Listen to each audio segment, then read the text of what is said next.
네, 예고해드린 대로 오늘 2부는 전재수 해양수산부 장관과 함께하겠습니다. 어서 오세요. 네, 반갑습니다. 전재수입니다. 좀 늦었지만 축하드립니다. 고맙습니다. 그런데 예. 임명장은 어제 받으셨고 그렇습니다. 취임식은 24일에 하셨고 뭔가 순서가 바뀐 거 아니에요? 원래 이제 그 제가가 나게 되면 대통령 제가가 나게 되면 바로 임명장 수여식을 해야 되는데 이게 뭐 그 제가 나는 사람 있을 때마다 임명장 수여식을 하게 되면 같은 행사를 대통령께서 이게 여러 번 하셔야 되잖아요. 몇 사람은 좀 몰아서 몰아가지고 이제 한꺼번에 임명장 수여식을 하게 되는 것이죠. 네, 임명장 주고 이재명 대통령이 뭐라고 하셨던 거예요? 아무래도 대통령께서는 이제 저를 보게 되면 북거강로 시대 제대로 준비해라. 예, 북거강로 시대 이 강조를 많이 하십니다. 다른 분들 얘기를 들어보니까 수시로 대통령이 연락을 해서 업무를 챙긴다고 얘기를 들었는데 장관님에게도 그럽니까? 제가 아주 디테일하게 자세하게는 말씀을 못 드리지만 예. 보통 사람들이 상상할 수 있는 그 이상의 여러 가지 이제 방법으로 업무도 챙기시고 뭐 점검을 많이 하시는 편이죠. 예. 혹시 지금이라도 카톡 금지법을 제정해야 된다는 필요를 좀 느끼십니까? 카톡 금지법 어떤 카톡 금지법? 일과 시간 이후에는 카톡으로 업무 얘기 안 하는. 그 많은 나라에서 일과 시간 이후에 그렇게 하는 걸로 알고 있고 장관은 예외라면서요? 근데 그렇습니다. 저희들은 이제 장관을 왜냐하면 일반 직장인들은 뭐 30년 40년 일을 해야 되잖아요. 그렇죠. 그런데 장관을 30년 40년 할 일이 없고 기껏해야 이제 1년 2년 하는데 그 1년 2년 동안 자기가 가지고 있는 모든 에너지를 다 쥐어짠다. 그런 측면에서 뭐 새벽이고 뭐 아침 일찍이고 할 거 없이 낮밤을 안 가리는 그렇습니다. 거죠? 예. 고생하십시오, 장관님. 열심히 일하겠습니다. 최대한나는 해양수산부 부산 이전인데 지금 준비는 어디까지 됐습니까? 지금 지난 7월 10일 날 이제 저희가 부산시 동구 수정동이라고 그래서 거기에 임시청사를 지정을 했습니다. 네, 그 뉴스는 봤어요. 예, 그래가지고 지금 이제 설계 작업 중이고요. 어떻든 12월 31일 이전까지는 부산으로 일괄 완전 이전한다. 그 계획하에 지금 진척이 되고 있습니다. 이사까지 다 완료합니다. 전부. 그래요? 그러면 지금 해양수산부 전 직원이 850명입니다. 다 전부 다 갑니다. 다 거기서 근무하게 되는 그렇습니다. 예. 그러면 사무실 준비하면 필요한 게 아니라 사실 그 직원들의 그 주택 문제 이런 것들도 좀. 그래서 지금 그게 뭉뚱그려 가지고 주택 문제는 이렇게 한다. 교육 문제는 이렇게 한다. 뭐 이렇게 할 수가 없어서 왜냐하면 사례가 너무 다양해 가지고 그래서 저희들이 해수부 공직자들의 개인적인 뭐 상황이라든지 이런 것 전부 다 고려를 해 가지고 최대한 불편함 없이 부산에 내려가 가지고 우리가 북거강로 시대를 제대로 준비하고 선도하고 선점하기 위한 일에 집중할 수 있도록 지금 각별히 신경을 쓰고 있고 대통령께서도 부산에 내려오셔 가지고 지난주에 타운홀 미팅했잖아요. 이 부분에 대해서 강조를 하셨거든요. 그래서 불편함이 100% 완전히 없어지지는 않겠지만 최선을 다해서 그 불편함이 없도록 업무에 집중할 수 있도록 준비를 하고 있습니다. 그러니까 왜냐하면 그 직원들 입장에서는 동시에 800명이 넘는 직원이 동시에 부산으로 가면 집 구하기도 쉽지 않을 것 같아요. 그렇습니다. 그래서 지금 저희들이 굉장히 압축적이고 속도감 있게 부산시와 LH 또 주변에 이제 여러 이제 뭐 아파트 단지도 댕기고 해가지고 정말로 좀 압축적이고 아주 뭐 속도감 있게 그러나 빈틈없이 철저하게 직원들의 불편함을 최소화시키기 위해서 노력을 하고 있습니다. 그 취임식 때 이런 말씀하셨다고 하더라고요. 첫 마디가 여러분 저 전재수 좀 미우십시오. 네? 예, 그렇습니다. 대답은 들으셨습니까? 예, 아니 드러나 마나 드러나 마나 안 밉지 않겠습니까? 해양수산부 부산 이전 공약을 이제 사실상 설계를 했고 또 그것을 이행하는 첫 장관으로 왔으니 밉지 않겠습니까? 사실 이제 서울에 계시다가 세종으로 갔는데 12년 됐거든요. 12년 동안 부부 공무원도 많이 됐고 거기서 집을 사고 계신 분들 아이들 교육시키고 하는데 갑자기 부산으로 내려가야 되니까 사실 전재수가 많이 밉겠죠. 예, 그래서 제가 솔직하게 말씀을 드렸습니다. 미운 것은 어쩔 수 없다. 입장 바꿔놓고 생각해도 미울 것 같아. 그러나 그 미움을 또 이제 하나씩 또 잘해가지고 열심히 할 테니까 믿고 좀 도와주십사 하는 그런 간곡한 부탁의 말씀을 드렸습니다. 그래서 어떤 직원들의 좀 반발 분위기는 많이 누그러졌습니까? 그러면? 지금은 사실은 이제 그런 불편함 때문에 이제 좀 그런 부분들이 있는데 우리가 북극항로 시대를 제대로 준비하고 선도하기 위해서는 우리가 해양 관련 모든 행정기관을 총괄하는 해수부 또 사실상 사법 기능을 총괄하는 회사 전문법원 여기에 경쟁력 있는 대한민국 대표 해운 기업의 본사를 부산을 유치하고 여기에 전문적으로 투자할 수 있는 동남투자은행을 직접화시키는 것. 예. 이것에 대해서는 이 일을 하는 해수부 공직자들은 아무도 없습니다. 그렇습니까? 그렇습니다. 자, 그럼 정리해서 다시 한번 좀 말씀해 주세요. 왜 부산으로 가야 되는 거예요? 자, 우리가 북극항로 시대가 열리고 있는데 네. 북극항로 시대가 열리고 있으면 제대로 준비하고 선점하기 위해서는 전략 도시가 있어야 됩니다. 우리가 통상적으로 이야기하는 거점 도시죠. 이 거점 도시를 부산으로 했고 네. 그러면 왜 부산이냐? 부산에는 항만 인프라가 세계적 경쟁력을 갖추고 있습니다. 네. 환정량 기준으로 세계 2위, 컨테이너 처리량 기준으로 세계 7위, 대한민국 컨테이너 전체 처리 물동량의 80%를 부산항에서 하고 있습니다. 뿐만 아니고 조선 인프라가 잘 돼 있습니다. 울산, 부산, 거제도로 이어지는 조선벨트가 세계 최강이고 네. 해운 인프라 같은 경우도 전 세계 280개 항만과 연결돼 있어 가지고 항만 연결선 기준으로 하자면 세계 4위. 그다음에 전기 컨테이너 노선만 하더라도 268개를 가지고 있습니다. 그다음에 더 중요한 거는 해운 항만 사업체의 69%가 부산에 있고 그다음에 매출액의 73%, 종사자의 50%가 부산, 울산, 경남에 있습니다. 네. 여기에다가 네.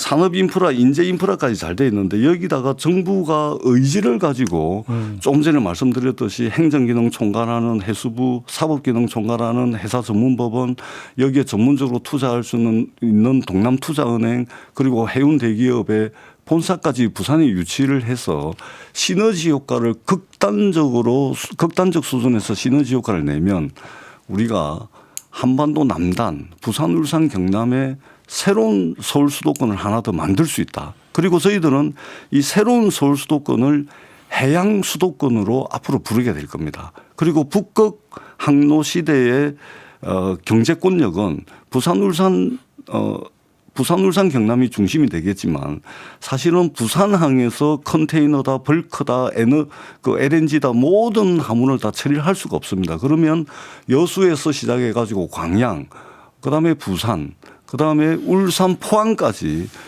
북극항로 경제권력이 확대가 됩니다. 그럼 대한민국 남단에 우리가 서울 수도권 중심의 일극체제 아닙니까?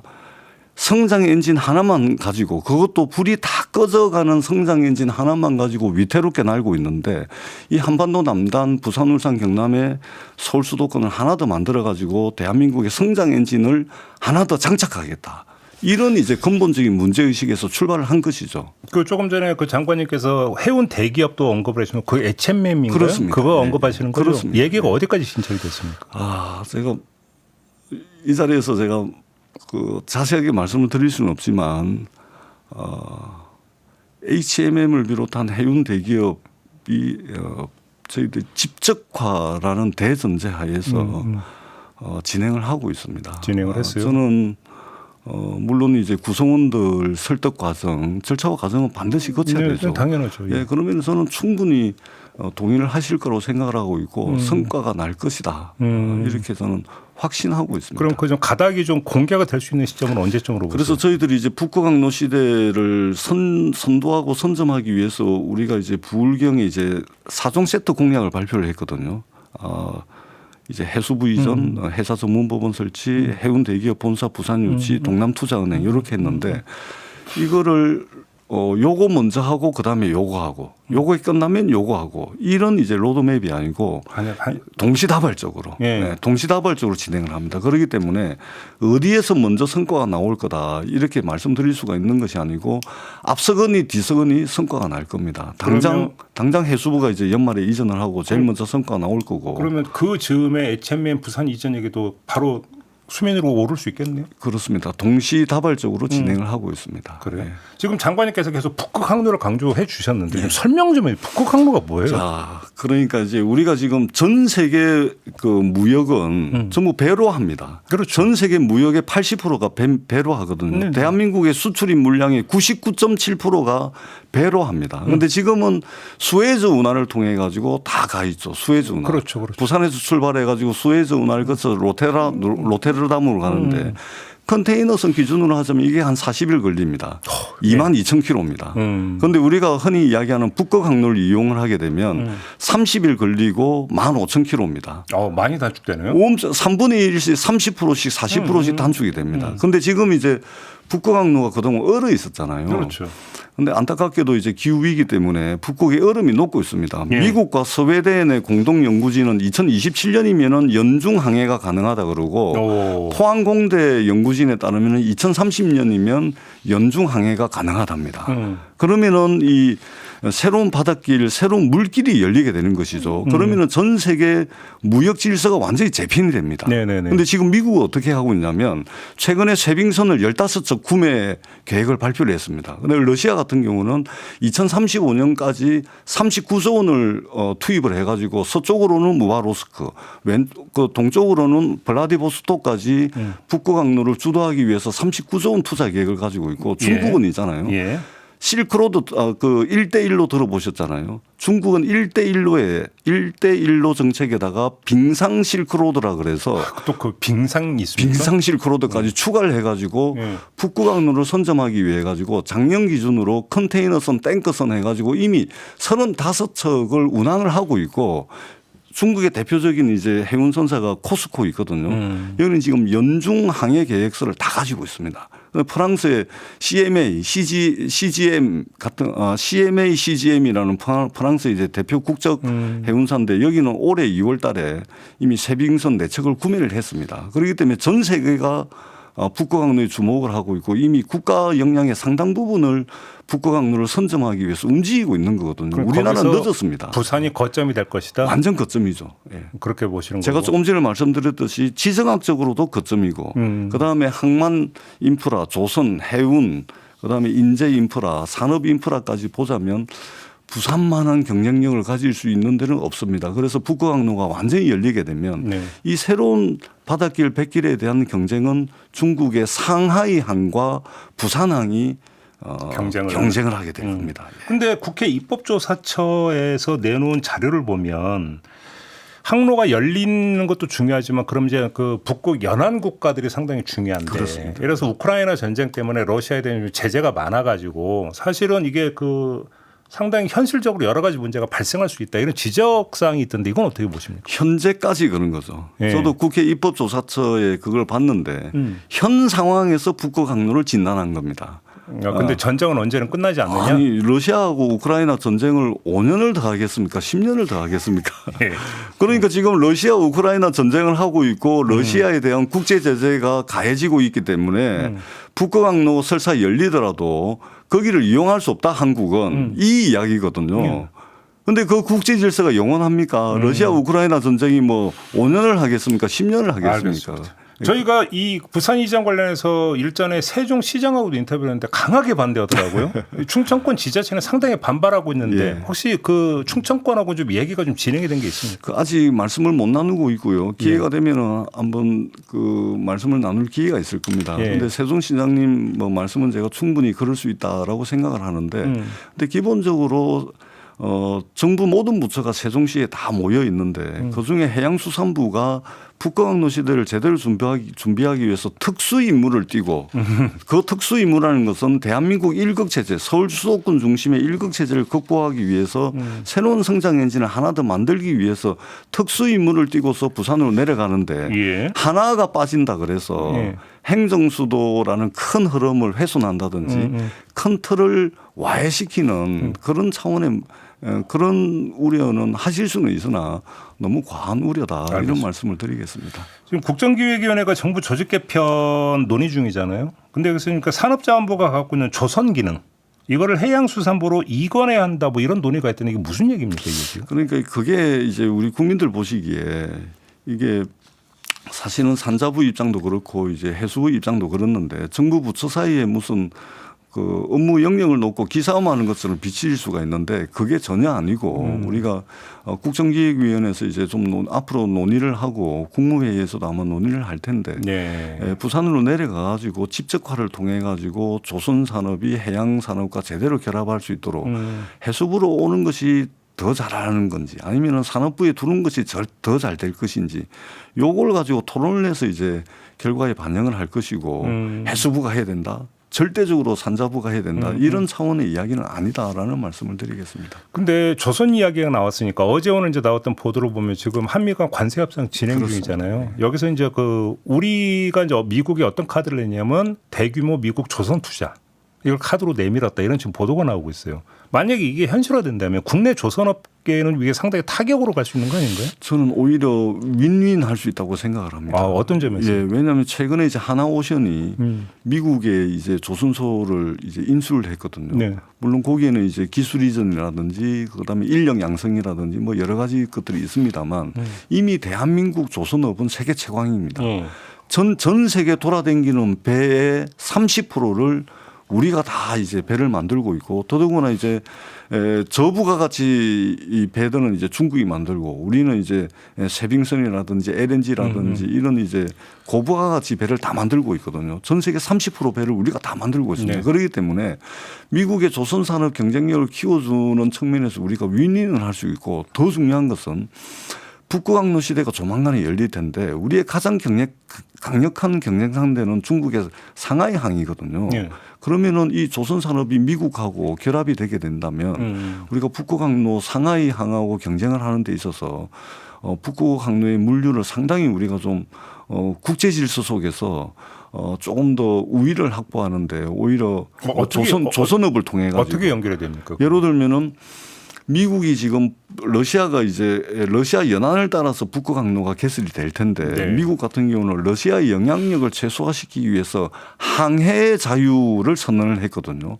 그 마찬가지로 북극 항로가 열리게 되면은 물동량을 상해항이 다 가져가면 미국이 이제 중국을 견제할 수가 없지 않습니까? 네. 그러면 그 견제하는 그 중간다리 역할로서 대한민국이 가지고 있는 조선 산업의 경쟁력을 미국에 이전도 좀 해주고 그러면서 무역 질서에 있어서 미국의 지지를 좀 받을 수 있는 그럴 가능성이 저는 충분하다고 생각. 반대급부입니다. 그런데 예를 들어서 어떤 국내에 그러니까 투자할 수 있는 조선 투자가 미국으로 넘어가면 국내 일자리가 줄어든다든지 상대적으로 이런 문제도 발생할 수 있는 거예요. 지금도 있지 않습니까? 예. 지금도 우리가 이제 그 배를 수주를 하게 되면 예. 우리가 수주한 배를 중국에 하청을 줘가지고 일하는 그 배를 만드는 경우가 지금도 허다합니다. 아, 중국에 하청 많이 줍니까? 그래서 많이 줍니다. 우리가 다 만들 수가 없고 도크도 이제 한정이 돼 있고. 아, 그렇죠. 예, 그렇기 때문에 고부가가치 배는 우리가 만들고 그다음에 부가가치가 좀 떨어지는 것은 지금 중국에 하청을 주듯이 그렇게 할 수도 있고 다만 이제 기술 이전하고 뭐 사람 양성하는데 그게 10년 만에 됩니까? 30년, 50년 가야 되는데 그 와중에 우리는 북구강로가 열리게 될 것이고 예. 거기에 선점을 하게 되면 네. 이 선점의 효과는 상당히 한 100년 이상 갈 거라고 봅니다. 알겠습니다. 혹시 오늘 아침에 뉴스 보셨는지 모르겠지만 그 강원도 고성 앞바다에서 그 상어 잡았다는 상어 나왔다는 예, 봤습니다. 뉴스 예, 보셨죠? 봤습니다. 이게 지금 고수온 현상이라고 좀 봐야 되는 거잖아요. 그렇습니다. 예. 근데 지금 문제는 고수온이 예를 들어서 어떤 그 수산업에도 직결이 되는 부분 아닙니까? 직접적인 타격이 옵니다. 그러니까요. 작년 한 해 고수온 피해 가지고 한 1,400억의 고수온 피해가 났거든요. 네. 주로 우럭이라든지 넙치라든지. 그래서 작년에 그런 큰 피해가 났기 때문에 올해 저희들이 집중적으로 선제적 조치, 예방적 조치를 통해 가지고 이 피해를 최소화하기 위해 가지고 그러지 않아도 지난달 23일 날 예. 우럭 같은 경우는 여수에서 한 13만 마리 정도로 이제 긴급 방류를 했거든요. 네, 긴급 방류를 하게 되면 스트레스도 줄고 또 이제 폐사할 수 있는 확률이 줄어들거든요. 그리고 지금 현재 이제 우리가 수산 대전이라 그래서 우리 수산업계에 좀 도움을 드리고 우리 국민들에게도 싱싱한 먹거리를 드리기 위해서 이제 수산 대전이라는 할인 행사를 열고 있는데 네네네. 그래서 이제 조기 출하 또 긴급 방류를 통해 가지고 네. 작년 피해를 우리가 경험했기 때문에 우리 어업인들에게 피해가 최소화될 수 있도록 예방적 조치를 취하고 있습니다. 지금 현재 긴급 방류하겠다라고 들어온 물량이 어제까지 제가 확인을 해보니까 예. 한 91만 마리 정도 됩니다. 네, 긴급 방류를 하게 되면은 우리가 고수온 피해로부터 조금 좀 안심할 수 있지 않을까. 알겠습니다. 좀 종합 정리를 해야 되는데 지금 북극 항로 개척이나 이런 것들은 장기 프로젝트잖아요.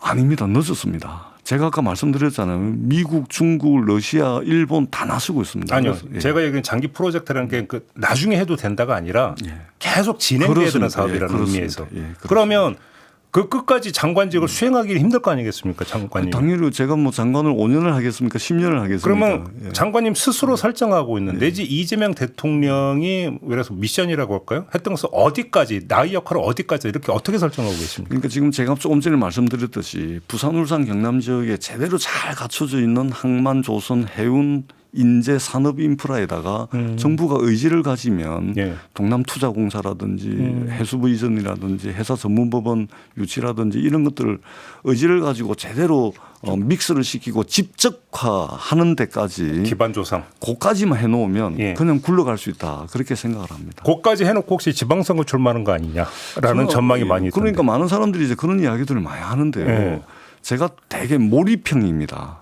아, 그래요? 제가 몰입형이에요. 그러니까 한 군데 하면 거기에 거의 모든 에너지를 다 집중하는 스타일이기 때문에 네. 저는 여기에 지금 성과와 실적을 내야 됩니다. 그렇기 네, 때문에 네, 네. 지방선거 이거는 지금 귀에 들어오지도 않습니다. 그래요? 전혀 고려 안 하고 계시다는 말씀이실까요? 그러니까 여기에 대해서 어떻게 내년에 지방선거 관련해 가지고 내가 어떻게 해야 될지 이런 고민 자체를 아예 지금 안 하고 있습니다. 오로지 여기에 북극항로 시대에 제대로 좀 준비할 수 있도록 북극항로 전도사가 돼 가지고 이게 북극항로를 열어제치는 쇄빙선이 되겠다. 이 생각밖에 없습니다. 되게 몰입형이에요. 연관된 질문이지 뭐 박형준 부산시 장관은 얘기 잘 되고 있습니다. 저하고는 되게 사이가 되게 좋습니다. 제가 그래요? 되게 좋아하는 분이고 저하고 또 협업도 잘합니다. 그래요? 예, 예. 부산시하고도 협업은 잘 되고 있다. 뭐 그런 부분은 이제 근데 앞으로 더 잘하시리로 생각합니다. 아까 장관님의 말씀을 종합 정리하면 연말 연초가 기반 조성의 어떤 그 가닥이 잡히는 시점이다 이렇게 이제 저는 이해를 했는데 그럼 그 뒤부터는 조금 자유로워지지 않을까 싶은 생각이 좀 들어서 그런 질문을 좀 제가 이제 드렸는데 앞서거니 뒤서거니 성과를 내기 위해서 전방위적으로 모든 에너지를 집중해가지고 몰입해가지고 네. 최선을 다하도록 하겠습니다. 알겠습니다. 자 오늘 말씀 여기까지 듣겠습니다. 네. 고맙습니다, 네, 장관님. 고맙습니다. 네, 네. 전재수 해양수산부 장관이었습니다.